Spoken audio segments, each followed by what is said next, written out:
What's up everyone, it's Iceman Oz, aka Jay, and in today's video, I've got for you guys some more Battlefield 4 gameplay. So in today's video, I wanted to talk about Final Stand, and in particular, the Rorsch X1. The X1 is arguably one of my favorite weapons ever in any Battlefield game. But before I get into the Rorsch, the gameplay you're going to be watching is from the new DLC Final Stand on the map Hangar 21. This is definitely the best map in the Final Stand DLC, in my opinion, for me at least, because one, it's a night map, and two, it's in the snow. Now, a snow map is very rare in this game. What's even rarer is a night map, so when you get both of those together, it's truly epic. I can't speak highly enough of just how much fun I'm having not only on the Final Stand, but on this map in particular. What more can you ask for? You fight on a hill which leads to this hangar where there are no vehicles. It leads to just some really awesome epic infantry gunfights. It's just a lot of fun. And then to top it all off, there is the launch pods. If you haven't seen them yet, essentially you're secured in a pod where you can't shoot the enemy, nor can they shoot you. You get launched up in the air, and it's really fun. Like, the first time I used it, I was like, what the heck is happening? Am I going to end up in space? What's going on? But yeah, they're really fun to use, and half the time, like, I was just going into servers just to try these things out to see how far I could go up in the air.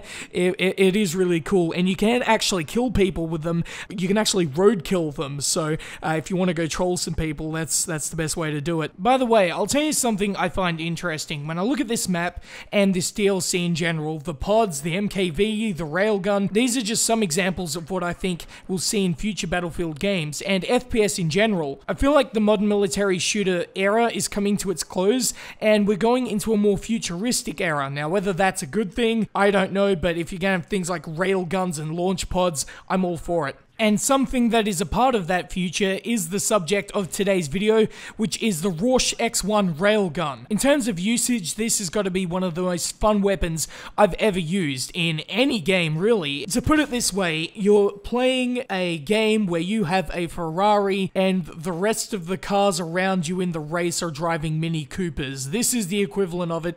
You have got a super gun, and it is crazy to use when you're versing like AEKs and stuff. No disrespect to the AEK. The AEK is like my favorite gun of all time, along with the SKS, but in terms of actual gameplay and the power of the weapon, it's just crazy and it's really fun to use. Now, if you want to get into statistics, there is no bullet drop at all. None. Literally none. Bullet drop does not exist with this weapon. It has 150 damage, minimum and maximum. It's got 150 flat, which can take out any infantry and armor. Surprisingly good against jets, actually, because if they're coming at you straight on, you can take them out very easily, along with helis as well. If a heli wants to escape from you, they got to be dodging and weaving. You're almost like an AA. Nothing can beat you. You can take out quad bikes. You can get quads with this thing. It's just absolutely crazy. But then again, when you have that much firepower, anything is going to drop pretty fast. Speaking of fast, the electromagnetic projectiles move at 3,600 meters per second.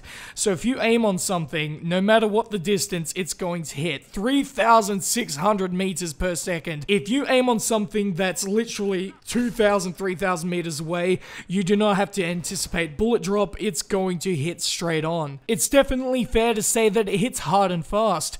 Now, where have I heard that before? Well, anyway, as I was saying, it's extremely powerful. Now, when you have something so strong, you gotta have a countermeasure, and that countermeasure is that it's a battle pickup, which, if you don't know, means that it's like a M82A3, for example, where you have to find it on the map. It's not available in your starting selection. So, imagine if it was, like, you could just select that and just go on Operation Locker and destroy people. That's not the case, thankfully not, because it would be ridiculously overpowered. So that's the way they balance it. And also, by the way, the Rorsch you see me using here can be found on the D flag on Hangar 21. So it's on top of the tower right there. So if you want to get it, you have to go on top of the tower on D. Now, expect some competition because you are going to be fighting for this thing.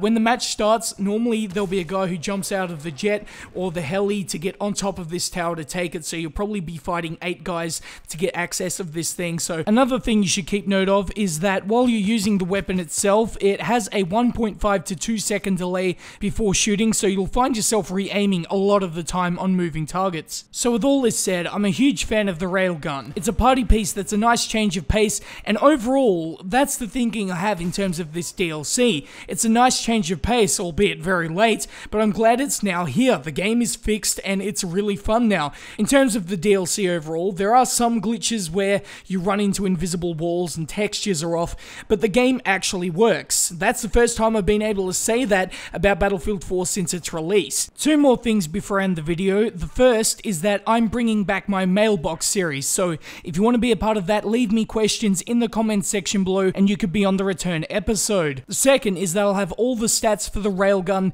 in the description below. But there it is, guys. Hopefully you enjoyed this video, and if you did, please like, subscribe, and peace.